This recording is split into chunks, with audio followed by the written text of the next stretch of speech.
제목은 뭐 포야백인가 ALP로 했는데요. 시간은 한 40분 정도 소요될 것 같습니다.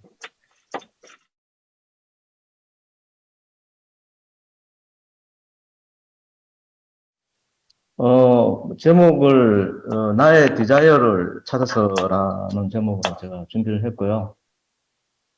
저는, 88년도에 이제, 큰 대형 존소에 입사를 해서 지금까지 조선 분야에서 종사를 해 왔습니다. 한 34년 정도, 이쪽 분야에서 종사를 해 왔기 때문에, 뭐 이쪽에 뭐, 선박 쪽의 전문가다라고, 라고 말을 할 수도 있겠는데요. 그래서 거의 제가 그동안 이쪽 분야에서 일을 하면서, 또 직장 생활도 했고, 또 새롭게 또 창업을 해서 한 4년 됐는데, 제가, 어, 이런 일을 하면서 또 길을 가면서 또 ALP가, 제 길에서 어떤 영향을 미치는지, 그런 내용으로 조합을 해서 좀 준비를 해봤습니다. 사업 배경, 그리고 그리고 제가 하는 사업을 또 소개해드리고, 또 창업 전의 스토리와 또 제가, 기업을 운영하면서 배운 것들, 뭐 이런 것들에 대해서 순서대로 좀 말씀을 드리도록 하겠습니다. 어, 잠깐만요. 제가, 이게,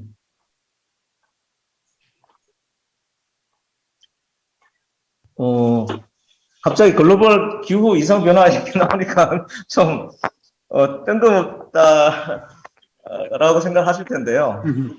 지금 제가 설명드리는 것은 제가 사업을 하는 그런 기반, 토대가 돼서 먼저 말씀을 좀 드려야 될 것 같아서 말씀을 드리고 또 이 글로벌 그리고 우리나라의 글로벌 그런 기후 이상 변화가 우리 생활에 어떻게 영향을 미치는지도 좀 같이 공유를 했으면 해서 준비를 했습니다. 지금 최근에 뭐 몇 년 동안 난리죠. 뭐 유럽의 이상 기후로 인해서 뭐 온도가 50도까지 올라가고 또 뭐 미국이나 호주에서 또 화재가 산에 또 화재가 발생해서 또 몇 날 며칠 이렇게 또 화재가 이어지고 있고 또 가뭄과 뭐 북극 쪽에 또그 병화들이 이렇게 막 무너져 내리는 그런 현상들이 이제 발생을 하고 있는데 어 그게 이제 기후 전문가들이나 생태계 전문가들은 이제 1870년대 산업화 이후에 한 150년 동안 습시 1도 정도 상승을 했는데, 이것이 재앙의 원인이다라고 좀, 학자들은 주장을 좀 하고 있습니다. 그리고 이 상황에서 1도 더 추가 상승하게 되면, 향후에는 지구 생명체의 3분의 1이 멸종할 수가 있다라고 경고를 좀 하고 있습니다. 그 원인이 바로 이게 이산화탄소, CO2입니다. 좀, 뭐, 이 단어에 대해서 친숙한 분도 계시고 좀 낯선 분도 계실 텐데요.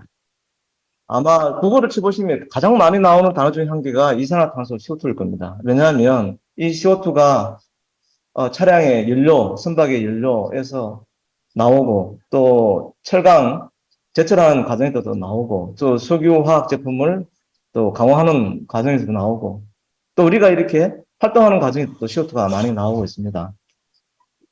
이 CO2로 인해서 이 지구의 대기에 올라간 CO2로 인해서 이제 보온 효과, 우리가 뭐 쉽게 이불 효과라고 하는데요. 그런 보온 효과로 인해서 지구가 이렇게 가열이 되면서 이렇게 뜨거워지는 현상이 지금 벌어지고 있죠. 이로 인해서 지구가 인류가 공멸할 수 있다라는 그런 위기의식들을 좀 다들 글로벌 리더들은 다 가지고 있고 그런 대책을 강구를 좀 하고 있습니다. 이거 많이 보시는 그림이죠. 이게 생태계 변화로 해서 북극곰이 이렇게 못 먹어서 개체수 감소를 하고 있고 또 이대로 간다면 어, 인천 공항이 10년 내로 침수가 될 거다 이상 기온으로 그런 그린 관련된 그런 단체에서 그린피스에서 발표하기도 했습니다. 지금 당면한 글로벌 리더들의 과제는 이 추가 상승을 0.5도로 막는 겁니다. 지금까지 1860년대, 70년대 이후로 지금까지 한 1도 정도 지구의 온도가 올라갔는데요. 이게 바로 이산화탄소 농도하고 일치합니다. 그래서 1880년대에 이산화탄소 농도가 290이었는데 지금은 2016년도 기준에서 400ppm까지 올랐습니다. 이게 온도 오르는 것과 이산화탄소 농도가 일치를 좀 하고 있습니다. 전 세계 전 세계 물동량의 해상 운송의 한 90%를 점유하고 있습니다. 저는 뭐 조선 분야에서 일을 하고 있기 때문에 잘 아는데 일반 분들은 잘 모르실 거예요. 90%를 점유를 하고 있습니다. 이 선박 연료는요, 이 산업화 전에는 뭐 이렇게 나무로 떼기도 하고 그러다가 전기 기관차가 발견되면서 이제 고체, 즉 석탄 뭐 이런 걸로 쓰다가 곧 또 석유가 이제 개발되면서 이제 한 100년간 석유로 연료를 쓰다가 최근에는 다시 기체로 이렇게 좀 전환이 되고 있는데요. 일전에 옛날에 아침 햇살 스님께서도 그런 말씀하셨는데 에너지 형상이 변할 때 엄청난 변화가 발생을 하고요. 이런 산업혁명, 엄청난 혁명들이 이런 에너지 형상이 바뀔 때 일어난다고 합니다. 옛날에 산업혁명도, 영국 산업혁명도 이런 고체에서 액체로 바뀔 때 일어났고, 지금은 액체에서 기체로 전하는 그런 시기라고 보시면 되겠습니다. 이렇게 석탄, 고체에서 석유, 석유에서 액체에서 가스, 이렇게, 석탄에서 석유 사이는 20년밖에 안 지났고요. 석유 시대가 한 내연기관이 개발되고 발전하면서 한 100년 정도 유지했고요. 이제 최근부터는 이제 가스의 시대가 좀 도래를 해서 요새 뭐 LNG 가스, 뭐 암모니아 가스, 수소 가스라는 말이 자주 나오고 있습니다. 그래서 지금까지는 이런 속도, 운항거리 정대에 포커스는 됐다면 지금부터는 대기 오염 축소 그리고 이런 저탄소, 무탄소 시대를 가기 위해서 여러 가지 노력들을 하고 있습니다. 그래서 지금 이 운송수단이 발달되면서 환경이 파괴되고 그로 인한 이제 위기의식을 느끼면서 이제 돈보다는, 이익보다는 사람, 환경 보존을 가려는 그런 움직임들이 지금, 글로벌리 지금 움직이고 있고요. 그래서 결국 선생님 말씀하셨던 머리에서 가슴으로 가는 지금 그런 과정이 있다고 보시면 되겠습니다. 선박 쪽에서는 2000년대에는 속도 경쟁이 있었어요. 그때는 장사가 잘 될 때였거든요. 그래서 한 시간 더 빨리 가야 돈을 버니까 배 선박의 속도를 올리기 위해서 많은 기술 개발을 했을 거예요. 2010년대 때는 더 많이 쓸자 그렇게 해서 옛날에 4,000 TU, 뭐 5,000 TU 컨테이너선이 최근에는 2만 TU 컨테이너까지 이렇게 대형화를 됐습니다. 그리고 최근에는 모든 것이 친환경으로 좀 다 가고 있는 추세입니다. 그래서 이제 국제해사기구라는 데가 있어요. 런던에 있는데 여기서 모든 선박의 환경과 안전을 관장을 하고 있습니다. 여기서 법도 만들고 또 규제도 가하고 있는데 몇 년 전에 금세기 내에 우리가 넷제로라는 말을 쓰는데 이게 다시 말하면 탄소 중립이라는 말입니다. 이것을 달성하겠다는 목표를 세웠습니다. 세워서 이렇게 금세기 내에 넷제로를 달성하기 위해서 50년도까지는 70% 감축을 하고 온실가스를 2030년에는 40%까지 감축을 하고 이런 목표를 설정을 했습니다. 했고 여기에 발맞춰서 각 뷰플러 이렇게 뭐 선박에 대한 연료에 대해서 정책들을 많이 좀 바꾸고 있는데요. 지금은 LNG 추진선이라고 들어보셨나요? 이게 우리나라의 전소들이 지금 수주를 많이 하고 있는데 바로 LNG 추진선을 잘 만들기 때문입니다.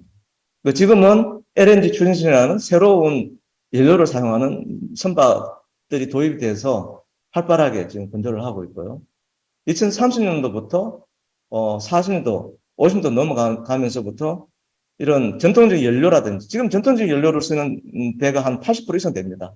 그런 배들이 30년 후에는 한 척도 없게 될 겁니다. 되고, 30년 후에는 이런 탄소가 전혀 나오지 않는 전기 추진선이나 수소나 암모니아 추진선, 바이오 추진선, 이런 배가 한 3분의 2 이상을 차지할 거라는 것이 전문가들의 이야기입니다. 우리나라도 여기에 발을 맞추어서 문정부 때 2030년도까지는 18년 대비 온실가스 배출을 40% 감축하겠다라고 어나운스를 했습니다. 했고 여러 가지 필요한 그 법규들을 재정비하고 또 드라이브를 좀 걸고 있습니다. 그래서 제가 뭐 이렇게 그림을 제가 했는데 결론적으로 이런 친환경 쪽으로 가겠다는 그런 내용들입니다. 네, 지금까지 이제 전세 글로벌 그 친환경 트렌드와 우리 국내 정부의 방침 이런 것에 대해서 제가 쭉 설명을 해드렸는데요.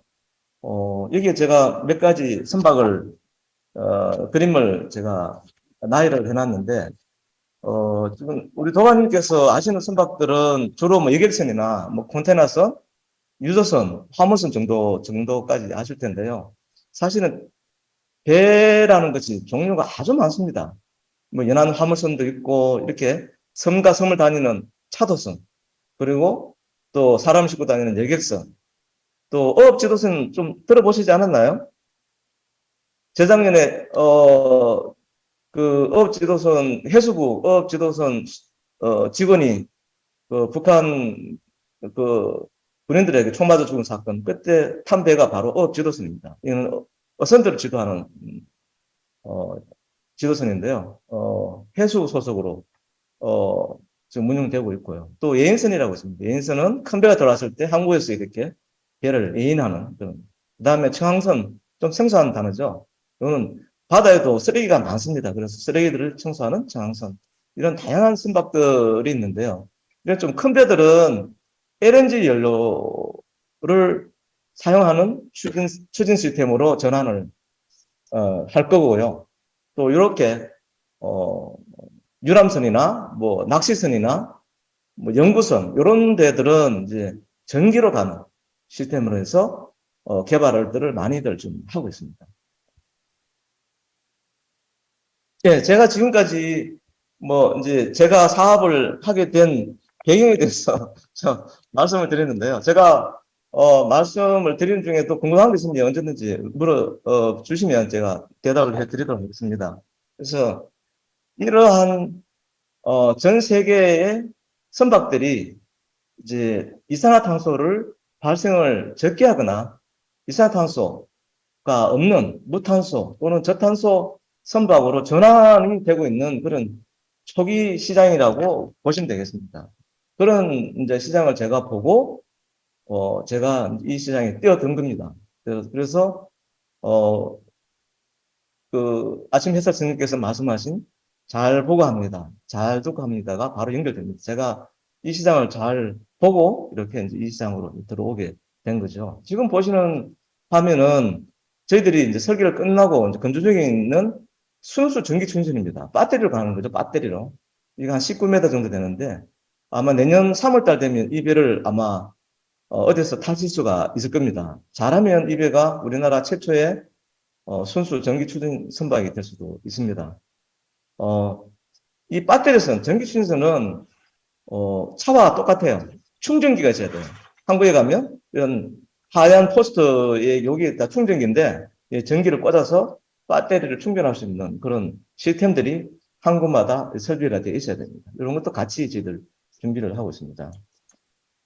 이거는 저희들이 지금 설계를 하거나 또 개발하고 있는 전기 추진 유람선이나 슬롱 양용 버스 그리고 또 카라반 보트, 육상에도 카라반 보트가 있죠. 그래서 이걸 이제 바다에 이렇게 전기 추진으로 카라반 보트를 개발을 해서 이제 띄우겠다는 그런 내용이죠. 이거는 저희들이 이제 기본 설계가 다 완성된 전기 추진 유람선입니다. 이런 것도 저희들도 개발을 하고 있고요. 어떻습니까? 이거 타보고 싶지 않습니까? 이게 전기 추진 편선 보트입니다. 산에 가시면 펜션 있잖아요. 그것을 바다로 옮겨 놓은 겁니다. 그래서 여기서 가족끼리 만찬도 할 수도 있고, 또 낚시도 할 수도 있고, 또 친구들끼리 모여서 이렇게 즐거운 저녁을 이렇게 저녁 노을을 보면서 지낼 수 있는 그런 펜션 보트도 저희들이 설계까지 다 끝냈고요. 아마 내년 되면 나올 것 같습니다. 사실 저희 회사의 미래 사업은 바로 이겁니다. 올해 4월 달에 산자부, 해수부에서 공동 공모한 이제 수소 연료 추진 선박 프로젝트를 저희들이 이제 주관사로 이렇게 지금 진행을 하고 있는데요. 설계를 하고 또 시스템들을 개발을 하고 해서 한 26년도에는 이 배를 울산 연안 유람선으로 띄울 겁니다. 이게 우리나라 최초의 수소 연료 추진 선박이 될 거고요. 여기서는 물밖에 안 나옵니다. 아무런 몸에 해로운 그런 가스가 배출되지 않습니다. 전 세계적으로도 미국과 북유럽에 몇 척이 있고요. 몇 척이 없습니다. 그래서 지금 수소 추진 선박을 개발하기 위해서 각 나라별로 상당히 많은 돈을 투자해서 개발들을 하고 있습니다. 그래서 저희들도 이걸 따라잡기 위해서 나라에서 공모 사업으로 추진을 했고요. 이 사업 자체가 한 350억이 들어가는 큰 프로젝트입니다. 그래서 저희들이 이 주관사로 지금 들어가서 활동을 좀 하고 있습니다. 아마 몇 년 후에는 울산에 오시면 이 배를 타고 장생포에서 저 대왕항까지 갔다 왔다 할 수 있을 겁니다.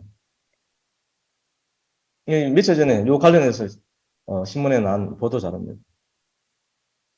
이제 각 나라별로 보면 이렇게 뭐 지금 이제 유람선들을 많이들 운영하고 있거든요. 이것들은 향후 전부 다 지금도 많이 열심히 하고 있어요. 배터리나 배터리 겸용 하이브리드 쪽으로 또 수소 추진선으로 다 지금 대체되고 있습니다. 저희들이 이게 오늘 아침에도 어제 아침에 보면 조선일보에 나와 있던데 이게 울산에 있는 국가정원입니다. 우리나라에 국가정원이 두 개가 있어요. 순천에 하나 있고, 울산에 하나 있습니다. 이 국가정원에 저희들이, 이렇게, 배를 띄워서, 순수 전기초신선이나 수소 유람선 띄워서 저희들이, 하고자 하는 그런 좀 계획이 있습니다. 이렇게 밤에 야경을 보면서 즐길 수 있도록. 또 이런 일반 화물선도 저희들이 설계를 하고 있고요. 또 이런 어, 이거는 이제 참고로 제가 말씀 좀 드릴게요.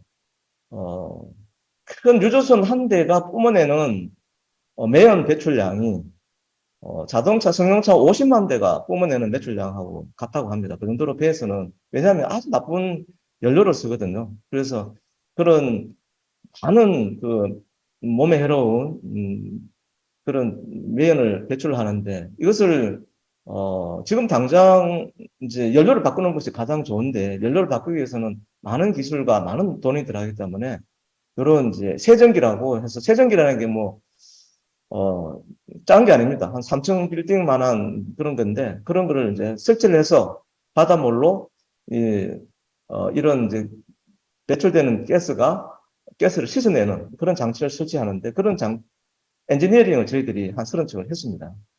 요거는 또 뭐, 평수를 또 이렇게, 어, 평형수라는 말도 좀 생소하시죠? 배가 짐을 안 실으면 물을 실어서 배를 좀 깔아앉혀야 되는데, 그때 이제 해수가 들어가면서 그때 해양 생물도 같이 들어갑니다. 그래서 부산에서 실은 그런, 어, 해수에 해양 생물이 같이 이제 따개비나 이런 것에 들어가서 싱가포르에서 다시 이제 뿜어낼 때 또 그쪽에 있는 해양 생태계를 갖다가 오염시키기 때문에 이렇게 그런 해양 생물들 죽이는 시스템인데 그런 것도 저희들이 같이 하고 있습니다. 이런 LNG 이종 연료로 추진하는 개조 사업도 저희들이 준비를 하고 있고요. 예, 그래서 이런 걸 혼자 하면 안 되니까 여러 회사들 같이 하기 위해서 제가 이렇게 나가서 발표도 하고 뭐 그런 활동들을 하고 있습니다. 예. 저희들 뭐 하고 있는 사업에 대해서 이렇게 이제 말씀을 드렸는데요. 어, 저희들이 지난 4년간 이렇게 열심히 활동을 해온 가장 주요한 목적 중에 하나가, 타겟 중에 하나가 핵심 기술 개발입니다. 왜냐하면 자기만의 독특한, 어, 유니크한 기술이 없으면, 어, 기업이 존재할 수가 없어요. 존재하더라도 그게 뭐 이래저래 휘둘리다가 그냥 노예처럼 살 수밖에 없는, 그런 게, 어, 이런 기업들의 생태계더라고요. 그래서 이런, 어, 핵심 기술을 개발하는데 상당한 노력을 많이 했고요. 돈과, 어, 노력들을 많이 투자를 했습니다. 그래서 그렇게 함으로써 이런 기술을 개발됐을 때만 기회와 이익이 창출이, 되더라고요. 그래서 이런 기술들을 개발한다고 많이 하느라고 노력을 했고요. 어, 그래서 지금까지 제가 설명, 저희 사업하는 배경과 사업을 어떤 것을 하는지에 대해서 말씀을 드렸는데요. 어, 이것들이 한 4년 만에 이루어졌습니다. 4년 만에. 4년 만에, 저는 나름대로 많이 힘들었지만, 사실 길다면 길고 짧으면 짧다고 할 수 있는 기간인데, 그, 어떻게 해서 이렇게, 이 기간 동안 이런, 일들을, 하게 됐는지, 또 그게 또 ALP가 어떤 영향을 미쳤는지에 대해서 좀 간략하게 말씀을 좀 드릴게요. 이게 제가 18년 5월 달에 창업을 했습니다. 울산시에 있는 창업센터에 조그마한 부스를 하나 공짜로 받아가지고 이렇게 출발을 했고요. 4년 만에 이렇게 많은 사람들이 이게 나타났습니다. 울산시 남구 신정동에 나타나서 같이 좀 일을 이렇게 하고 있고, 직원이 지금 한 25명이 되고요. 물론 부침이 많았습니다. 많을 때는 한 4, 50명까지 갔었는데, 또 열 몇 명까지 갔다가, 또 코로나라는 긴 터널 동안 많은, 예약안이 있었습니다. 있었는데, 특허도 이렇게 한 10건 정도 저희들이, 어, 수련해서 받았고요. 또, 다양한 선박들을 이렇게 설계를 하고, 또 건조를 좀 하고 있습니다. 어, 제가, 28년, 1988년도에 이제 대형 전소에 입사를 해서 한 30년 만에 직장에서 아무튼 퇴출이 되었습니다. 저는 이제 상당히 당황스러웠고, 힘들었어요. 왜냐하면 제 책 직장이 없고 30년 가까이 제 젊은 시간을 여기서 보냈고, 거기서 나오는 월급을 가지고 저희 식구들 같이 먹여 살렸기 때문에 저희 피부와 같은 그런 존재였거든요. 그런데 거기서 갑자기 이렇게 어, 분리가 되면서 상당한 정신적 여러 가지 고통을 좀 겪게 되었습니다. 그래서 이런 새로운 문이 열리고 기존에 이제 조직과는 이제 단절이 되는 그런 상황이 됐는데 이게 이 단어들이 그때 제 심정이었습니다. 가족에 대한 미안함, 또 직장 상사에 대한 그런 배신감, 갑자기 던져졌을 때 그런 황당함, 그리고 또 패배감, 이런 것들, 그 말은 안 했지만 거의 절규 상태였습니다. 저는, 애니어그램은 제 3류형 성취자거든요. 그리고 이런 성격은 사실은 퇴직한다는 것은 아내와 사별하는 것 이상으로 큰 아픔이다라고 이제 전문가들이 이렇게, 어, 써놨던데요. 진짜 그 정도로 많이 힘들었어요. 그때 뭐 그림을 하자면 표현하자면 딱 요런 상태였습니다. 요런 상태. 찌그러들고 쪼그라드는 갑자기 늙어버린 그런 상태였고요. 이렇게 반사장애가 정신적으로 되어 있는 그런 상태였고, 어, 어떤 동물원에서 쫓겨났는데 정글로 갈 수도 없고, 그렇다고 동물원에서 받아주지도 않고, 얻어가도 못한 그런 상태였습니다. 지금 돌아보면 그때가 바로 제 인생 미막이 시작되는 그런 시점이었는데, 저도 나름대로 많은 고민을 했고, 어떻게 해야 할지, 고민을 했는데, 일단 저는 선택한 것은 그때, 어, 제가 아는 사장님한테 부탁을 해서, 어, 울산 수경학단지에 가서 일용직으로 제가 몇 달간 일을 했습니다. 사실은 몇 달 사이에 이 대기업에 임원으로 있다가 갑자기 이제 일용직으로 이렇게 어, 된다는 것은 저한테는 상당히 힘든 그런 과정이었습니다. 사실은 쉽지는 않았는데 그래도 덕분에 많은 또 경험과 또 배우게 된 그런 계기가 되었습니다.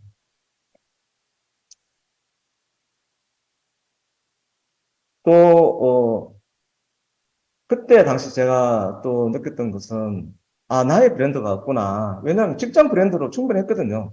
제가 뭐 어디 가든지 직장 브랜드만 내세우면 다 오케이 오케이 됐으니까 제 브랜드는 뭐 있을 필요가 없었죠. 근데 나와 보니까 제 브랜드는 없고 그래서 제가 서울로 부산으로 다니면서 제 브랜드를 개발하기 위해서 또 새로운 세상에서 적응하기 위해서 좀 여러 가지를 많이 좀 음, 다니면서 배웠습니다. 돈도 좀 썼고요. 어, 그 다음에 또 부딪히는 게 나는 누구고 지금 어디에 있습니까? 난데요. 왜냐하면 퇴직을 하면서 명함이 없어지니까 정체성이 혼란이 온 거예요. 제가 지금 그동안 30년 동안 살아온 제 모습은 사라지고, 어, 과연 나의 모습은 어떤 모습일까? 그래서 상당히 이제 어려운 정체성을 느꼈는데, 저희 동생들과 저희, 재수지가, 살림마을을 권해서 17년 7월 6일 날 제가 살림마을 깨어나기를 경험하게 됐는데요. 그때가 마침 창업 준비를 할 때였습니다. 할 때였고 또 18년 5월 달에 제가 회사 출근시켰는데 그때가 제가 축이 아닌 18개 하티로 활동할 때였고 그래서 지금 돌아보면 참으로 저는 운이 좋은 사람이구나. 제가 그런 어려운 시기에 이런 스승을 만나서 연결을 해서 이렇게 스포트를 받을 수 있는 좋은 자양분을 갖다가 제가 가지고 계속 걸어갈 수 있게 되었구나. 참으로 돌아보면 감사한 라고 생각을 합니다.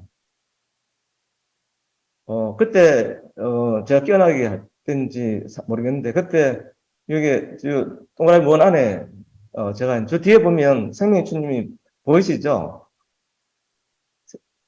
보이십니까? 생명주님?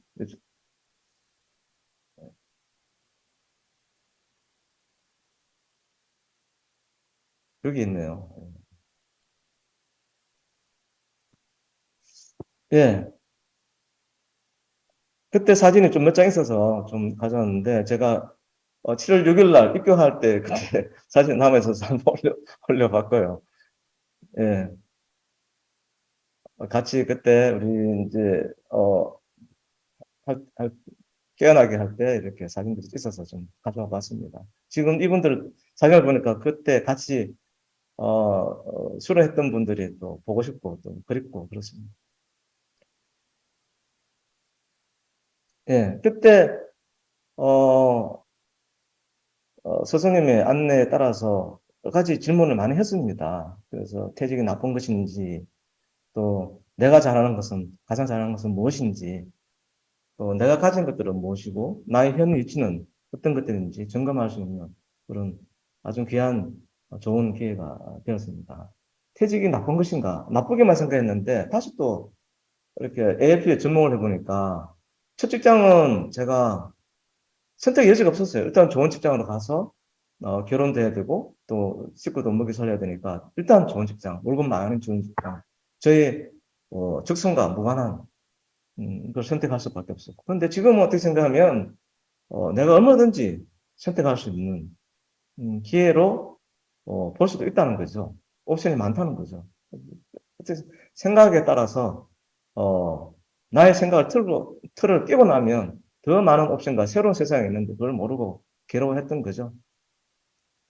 그래서 이런 알아차리기, 살아가기, 뭐 통합진을 쭉 하면서 이런 것들을 제 마음속으로 들어 오기 시작을 했습니다.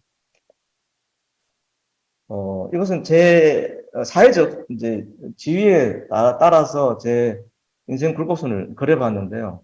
20대, 30대, 40대, 50대 중반까지는 계속 쭉쭉 이렇게 승승장구하는 큰 어려움 없이 살아왔고요. 이제 50대 중후반 때 이제 해임이 되면서 갑자기 나락으로 이제 그때 떨어졌다고 생각을 했고, 그때 마침 LP를 만나서 일단 정리를 하고 또 현 위치를 파악을 할 수 있는 기회를 가지게 돼서 어, 재교육 훈련을 받고 또 주변 정리도 하고 또 이런 관계 재정립도 하고 다시 돌아보는 그런 시간을 가졌던 것 같습니다. 그 덕분에 지금의 제가 있지 않았나 그런 생각을 하고 있습니다.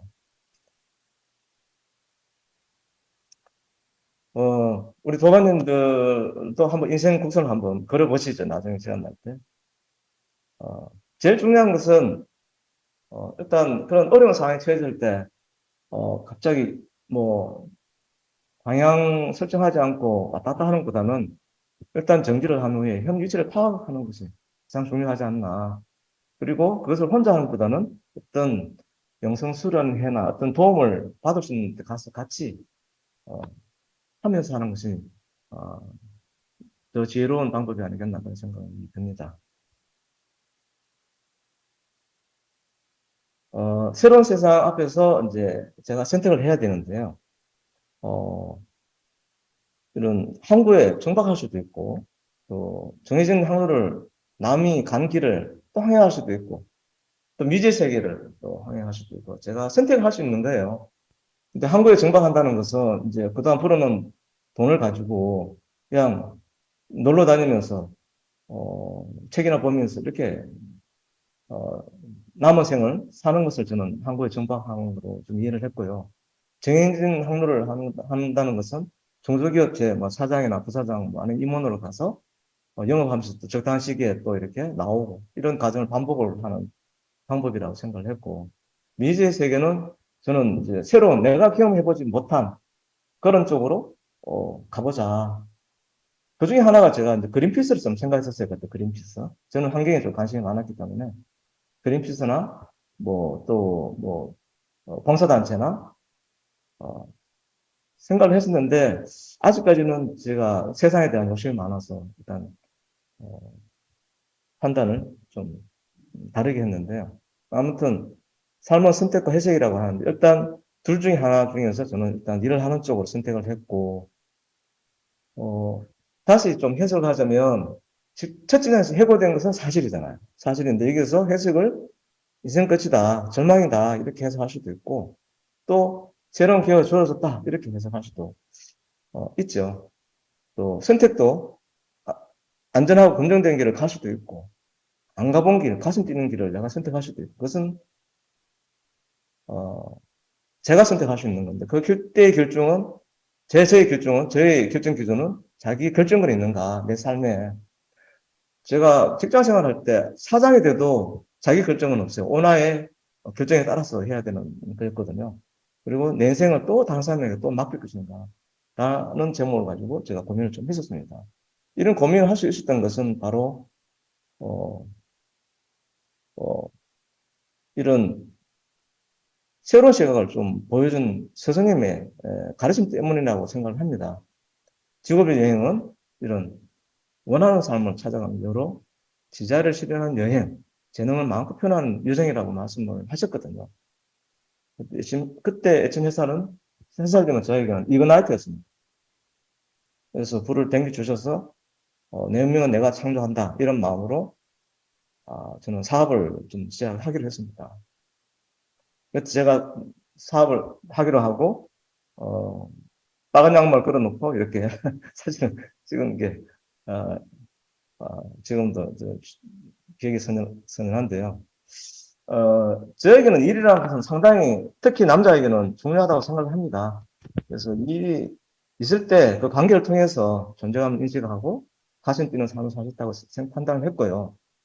예, 노동을 할 때 아침에 좀 기대하는 마음으로 일어날 수 있고 또 저녁에 잠을 잘 때 좀 바람 탔다 마음 편하게 어, 잠을 잘 수 있지 않나 그런 생각을 하고요. 이런 것들이 이런 깨어나기, 알아차리기, 살아가기, 통합비전 이런 여러 가지 과정을 거치면서 저도 모르게 제 몸에 체화가 된 것이 아닌가 그렇게 생각을 합니다. 드디어 제가 출발을 했죠. 출발했는데, 제 도전 스토리는 한마디로 실패의 스토리입니다. 끝없는 실패의 연속이었습니다. 대기업 있을 때는 거의 다 이루어집니다. 하고자 하면. 준비가 다 되어 있기 때문에. 그런데 한 20개 정도 도전을 하면 1개 정도가 됐어요. 입찰이든 뭐 공모든 아무튼 무수하게 실패를 하고 또 실패를 하고 그중에 또 코비드까지 있어가지고 많이 힘들었습니다. 수주를 한 건도 못 할 때가 몇 달씩 이어졌고요. 직원들 월급 몇 달씩 못 줄 때도 많았고 또 정부의 법을 또 위반해가지고 저도 경험 부족으로 인해서 또 형사처벌도 당하고 또 경찰서라는 데도 가서 취조도 다 당해보고 또 검찰도 가보고 뭐 그런 짧은 기간 동안 많은 것을 경험을 했습니다. 아무튼 탈락과 배제와 이런 실패의 연속이었습니다. 결국은 뭐 좀 의욕적으로 시작을 했지만 직장에서는 나름대로 입문까지 했으니까 성공적인 그런 직장 생활을 했다고 했지만 저는 어디까지나 사업 초보자였습니다. 그래서 이것이 직장에서의 성공이 사업 성공으로는 이어지지 않는다라는 것을 절감하게 되었습니다. 저는 이것을 좀 이렇게 좀 해석을 했습니다. 아, 이것은 우주는 전혀 한치 오차도 없이 계속 원칙에 따라서 흘러가고 있거든요. 거기에 제가 제대로 준비가 안 돼 있고 부족하기 때문에 이제 이런 실패를 연속적으로 해온 거고 이 실패들은 성공으로 가는 필히 거쳐야 되는 허들 중에 하나로 생각을 했고요. 이런 일적식거의 과정이라고 저는 좀 판단을 했습니다. 그래서 수용을 해서 다시 도전하는 것이 내가 하는 일이고 도전 안 하면 성공 확률은 제로다. 하면 그래도 1%라도 된다. 그런 내용으로 위안을 좀 했었죠. 선생님 책 중에 이런 말씀이 있습니다. 하늘은 스스로 돕는 자를 돕는다. 저는 약간 변색을 해서 이렇게 좀 해석했습니다. 하늘은 스스로 실패하는 자를 돕는다. 실패하지 않고 한 번에 성공하는 자는 천재거나 아주 운이 좋거나 그런 사람들은 있겠죠. 근데 실패를 하는 노력을 하는 자에게 하늘은 돕는다라고 저는 해석을 했습니다. ALP 수련을 받으면서 그리고 사업을 하면서 많은 질문을 했는데요. 그 근거에는 ALP의 과정을 기반으로 많이 했던 것 같습니다. 역류할 수 있는 힘, 에너지가 내 안에 있는가, 또 이루고자 하는 간절한 마음이 있는가, 항상 이런 질문을 가지고 살았습니다. 왜냐하면 제가 이 기업의, 이 사업의 동력 원천이거든요. 제가 동력이 없으면 이 사업은 바로 무너지게 되기 때문에 항상 이런 에너지를 많이 찾게 되더라고요. 그래서 이런 역류할 수 있는 힘, 또 아무리 어려운 상황에서도 뚫고 나갈 수 있는 힘, 결국은 제 자신으로부터 와야 되는데 그런 거에 대해서 무너지면 결국 이 사업은 멈추게 되는 것이죠. 또 이런 리스크 테이킹을 계속하면서 갈 것인가, 그냥 안전한 곳으로 그냥 그저 그런 회사로 갈 것인가, 라는 그런 고민들은 계속 저에게 왔고 계속 대답을 할 수밖에 없는 상황이었습니다. 연어가 고향에 돌아가서 산란을 하려면 이런 범에게 잡혀먹을 수 있는 그런 위험도 감수를 해야 되죠. 또 이스라엘 민족이 광야를 출애굽을 해서 광야를 지나서 가나안 땅으로 가듯이 저도 지금 새로운 환경에서 새로운 쪽을 추구하기 위해서 가기 위해서는 그런 여러 가지 지난한 어려움들을 어, 겪어야 된다고 생각을 했고요. 그것이 저의 강야라고 생각을 했습니다. 이런 것들이 제 생각에서 나왔다기보다는 이런 LP에 수련을 하면서 자연스럽게 나왔다고 생각을 합니다. 그리고 제가 할 일은 기도하고 기다리고 순응하면서 하고 또 가는 거죠. 그리고 이해하고 표하는 ALP의 DNA 이걸 가지고 가는 거라고 저는 생각을 했고 카트 과정이 저에게는 많은 그런 도움이 됐다고 생각을 합니다. 저는 사업하기 전에는 불굴의 의지가 무슨 뜻인지 몰랐어요. 사업하면 알았습니다. 불굴의 의지란 태풍이 지나갈 때 두 눈 꼭 감고 지나갈 때까지 버티는 겁니다. 이것이 제가 선명하게 불굴의 의지란 뜻을 이해하게 어, 어, 되었습니다. 이 학대 과정에 이런 읽기 쓰기, 편지 쓰기, 사실 어떻게 생각하면 선생님께서 과도하게 이렇게 과제를 주셨는데 나름대로 저는 열심히 좀 수행을 했습니다. 이렇게 편지를 쓰고 일기를 쓰고 또 그런 또 응원의 말씀을 또 받고 또 기운을 얻고 근데 그런 과정 속에서 어려운 과정들을 그나마 또 넘어가지 않았나 그런 생각이 듭니다. 또 운동도 또 나름대로 열심히 또 했고요. 어, 그때 제가 수련하고 하태하면서 중점적으로 했던 것이 메모하고 걷고 기도했던 건데 이게 바로 그 하태 과정에 선생님께서 어, 가르침을 주시고 수행하도록 안내를 하신 내용입니다. 그래서 저는 이 세 가지 습관으로 해서 좋은 에너지가 형성이 되었고 여러 가지 어려운 상황에서도 일이 되도록 하는 힘이 계속 발생을 하지 않았나. 사업을 하다 보면 많은 어려움으로 인해서 이렇게 좌절하는 경우가 많이 발생을 하거든요. 그럼 무수하게 발생할 때마다 이런 걸로 인해서 복원력이 강화돼서 계속 다시 일어설 수 있었지 않았나 그렇게 생각을 합니다. 어, 전형종의 방문객이라는 시인데요. 사람이 온다는 것은 어마어마한 일이다.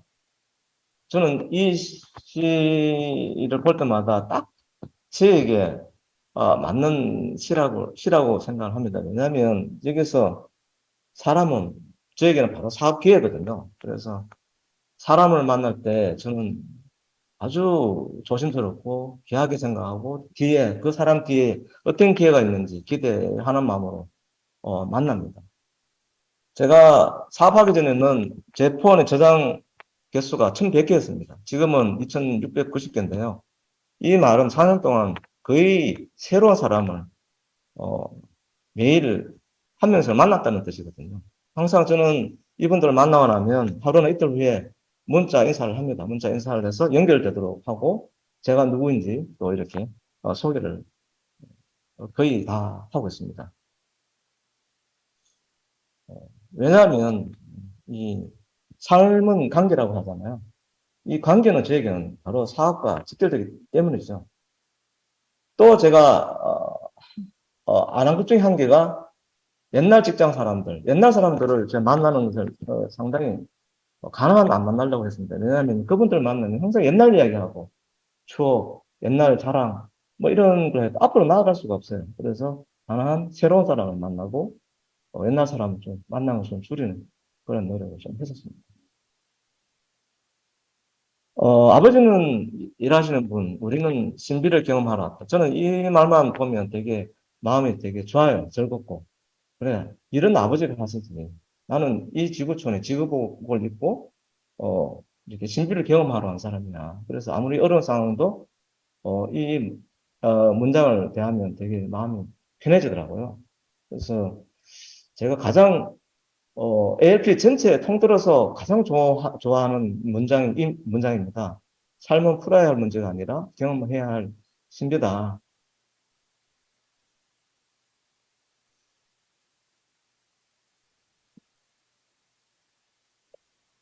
그래서 제가 좀, 제 나름대로 좀 해석을 하고 문장을 좀 더 붙인다면, 아버지께서 일하시니, 나도 나의 일을 한다. 그리고 나는 일하면서 심지를 경험한다. 지금의 제 마음 상태를 표현해주는 문장이라고 생각이 듭니다.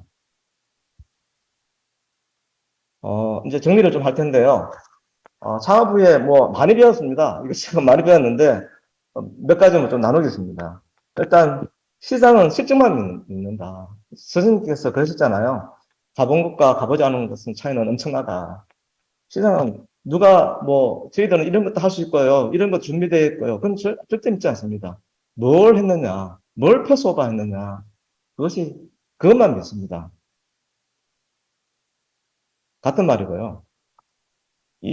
지금 제가 여러 가지 뻘밭에서 뭐, 여러 가지 돈을 창출하기 위해서 엄청나게 노력을 하고 있는데, 저희 회사도 미래 사업이 있습니다. 몇 년 후가 될지 모르지만.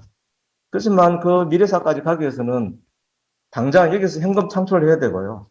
현금 흐름이 좋아야 됩니다. 여기서 현금 창출이 안 되면 미래까지는 이어지지 않죠. 그래서 이게 현실이고요. 그래서 부지런히 열심히 돈이 끊어지지 않도록 많은 노력을 하고 있습니다. 때를 모르는 사람을 철부지라고 하지 않습니까? 선생님께서도 강의 중에 그 말씀하셨는데 때를 아는 것은 참 중요하더라고요. 이때가 어떤 때인가, 지금 우리가 어디에 있나, 어, 이것을 잘 보고 나아가거나 물러서야 된다. 또 무엇이 다른가? 결국 핵심 기술, 우리만의 독보적인 남다른 기술이 없으면 결국은 망할 수밖에 없어요. 그래서 이게 의식 수준하고 저는 연결된다고 봅니다. 그리고 기업에 하다 보면 한 5년, 7년이 무조건 필요하더라고요. 필요한 이유가 바로 경험과 실패가 축적되는 기간이 필요한 거죠. 사람도 그런 기간이 필요하지만 기업도 이런 경쟁력과 기술력을 갖기 위해서는 이런 경험과 실패가 축적되는 그런 기간이 필요하다. 바로 선생님께 말씀하신 일cep시도라는 말로 표현될 수 있는 문장이라고 봅니다. 그리고 돈이 이게 사업을 해보니까 수주했다고 좋은 것만 아니더라고요. 차라리 수주를 안 했으면 돈이 안 나가는데 수주를 해서 나중에 미수금이 발생하면 아주 큰 문제가 발생하거든요. 그래서 그런 미수금이 발생되지 않도록 커맨시 하나하나 이렇게 확인할 거, 현장에 가서 확인하고 또 뒤에서 확인하고 옆에서 확인하고 그런 과정이 필요하다는 거죠. 우리가 돈이 없다고 항상 기업들이 그러는데 사실은 돈이 없는 것이 아니고 기술력이 없는 거예요. 은행에 돈이 많습니다. 그래서 그 은행에서 돈을 빌릴 수 있도록 그런 능력을 부지런히 키우면 그런 돈들을 자유자재로 이렇게 쓸 수가 있더라라는 것이 제 경험이고, 그래서 부채가 왜 자산인지 기업하면서 알게 됐습니다. 그리고 새로운 생각, 저희들은 이제 대학교와 연구소와 많이 활발하게 교류를 하고 있는데, 그런 게 참 중요하더라고요. 새로운 생각과 보고 아이디어, 이런 것들을 대학교와 이렇게 접목을 해서, 빨대를 꽂아서 계속 새로운 생각을 받아들이는 노력들을 해야 된다. 또 이제 뭐, 여러 가지가 있는데, 어, 그 중에 하나가 이제, 사업을 하다 보면 이 결과에 대해서 또 사람에 대해서 되게 일희일비를 많이 합니다. 그런데 좀 음, 전체적으로 길게 보고 좀 둔감할 필요가 있는 경우가 많아요. 이제 그때는 이제 그것은 그것일 뿐이다. 그래서 이제 이 정조이라는 그런 죄를 짓지 않도록 좀 이렇게 좀 둔감하게 그것은 그것으로 보는 그런 지혜와 시각이 좀 필요하다는 걸 좀 배우게 되었고요. 또 연봉은 제가 월급을 줘보니까 고용주가 당신을 잡을 수 있는 최소한의 금액에서 결정된다라고 제가 표현을 했는데 실제로 그렇습니다. 저도 뭐 직장생활 30년 했지만 고용주가 흘러 넘치게 돈을 주지 않아요. 그게 사실입니다. 그런데 여기서 벗어날 수 있는 방법이 있습니다. 자기가 사업 안 해도 벗어날 수 있는 방법은 자기가 사장처럼 되면 돼요. 직장 생활하면서 사장의 아바타로 사장의 마음을 읽어서 똑같이 행동하면 사장은 이런 한계에서 벗어나서 더 많은 금액을 저는 제시한다고 봅니다. 그래서 직장 생활에서 직장 셀림에서 벗어날 수 있는 방법은 꼭 사업을 해야만 되는 것이 아니고 직장 생활하면서도 출애굽 벗어날 수 있는 방법은 이런 고용주의 마음에 대해서 아바타가 돼서 하면 충분히 많은 대가를 지불할 수 있고 더 보람차게 할 수 있겠구나 그런 생각이 좀 들었습니다. 좀 내용한 말인데 시장에서는 저를 소개할 때 뭐 연봉 작년에 뭐 25억 하신 분입니다. 뭐 400억 하신 분입니다. 이렇게 소개를 합니다. 대표를 소개할 때 보통. 그래서 뭐 나쁘고 좋은 그런 게 없더라고요. 그냥 성공한 사장, 망한 사장만 있고, 망하면 감옥으로 가야 되죠. 마지막입니다. 창업 후에 감사한 것들을 몇 가지 나눴는데요. 일단, 건강한 몸으로 이렇게 아침 일어나서, 어, 기도할 수, 제 입으로 기도할 수 있다는 것에 참으로 감사합니다. 그리고 이제 새벽 동네를 이렇게 네 발로 걸으면서 산책하는 것도 참으로 감사하고요. 어, 또, 어, 또 갈 사무실이 있어서 또 아내가 이렇게 배웅해줄 때도 있지만 안 해줄 때도 있지만 이렇게 배웅을 받으면서 사무실을 가는 이게 참 감사한 일이다. 또 사무실에서 동료들과 이렇게 머리를 맞대고 의논하는 것도 참 감사하고 직장 동료들과 함께 이렇게 식당에 가서 뭐 저런 이야기 나누면서 점심을 같이 먹는 것도 참 감사하고 고마운 일이다. 또 야간 근무에 이렇게 남아서 일하시는 분들하고 같이 또 이렇게 저녁을 먹는 것도 또 감사한 일이고 또 옛날에 비해서 월급이 뭐 4분의 1도 안 되지만 아주 작은 금액이지만 또 아내가 이런 거 옛날에는 그런 거 없었거든요. 이게 월급이 입금되면 이렇게 아내가 고맙다고 톡을 보내줘요. 참 그런 일들이 감사하더라고요. 직원 월급이 이렇게 두 달치 남아있는 경우가 잘 없어요. 두 달치씩 남아있으면 너무 넉넉하고 너무너무 감사하더라고요. 또, 저녁에 이렇게 때가 되면 집사람이 이렇게, 저녁은 어떻게 할 건지 물어봐주는 거. 이런 것도 참 새삼 감사하고. 또, 하루에 일을 마치고 집에서 편히 잘 수 있는 거. 이런 것도 또, 저는 되게 감사한 일 중에 하나입니다. 네, 오늘의 성경 말씀, 아까 북교수님께서 낭독해 주셔가지고 생략하도록 하겠습니다. 예, 이상, 좀 상당히 긴 시간 제가, 발표를 했는데요. 예, 너무 이게 뭐 두서없이 뭐, 말씀을 드리는 것 같기도 하고, 송구하기도 하고, 그렇습니다. 혹시 뭐 제가 나눈 말씀 중에 혹시 궁금하신 거나 뭐 있으시면, 물어봐 주십시오.